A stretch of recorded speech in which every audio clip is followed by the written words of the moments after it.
By the end of this video, you will know how to graph custom colors in Desmos.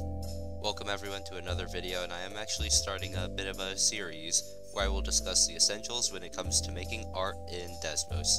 These videos are not in any particular order, and you don't need to watch every video to make something fascinating, but I believe each video offers valuable information.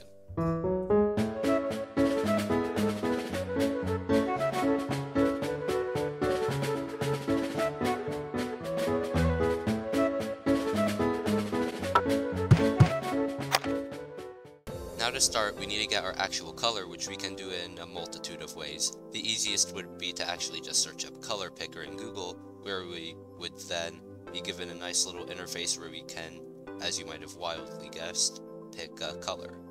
I like green, so I'll find a nice shade of green to use. This shade will work nicely. Underneath the color is going to be 5 values, each named hex, RGB, CMYK, HSV, and HSL. What these letters mean is how the computer interprets color.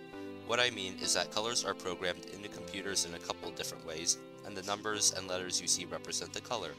For example, RGB stands for red, green, blue, and the 3 numbers give 3 values for red, green, and blue to the computer, and out comes a new combination.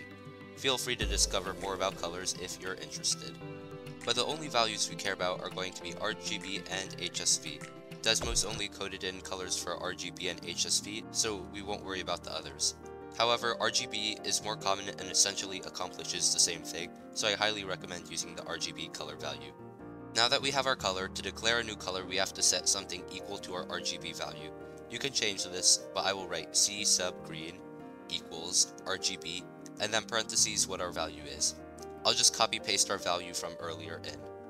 The C is for color, but you can change it to, I don't know, Q if you feel like it. On a computer, you can press Shift, then minus for subscript. Now, what Desmos will do is declare the color to the bottom right of what we wrote, so next time you customize your graph, your new color will appear as an option. When we hover over it, it even tells us what the color name is. It's pretty straightforward how to get custom colors if you even know that it's possible at all, but now you know how to do so. So get cracking on with whatever you create, and I'll see you in the next video. Thanks for watching, and have a great day.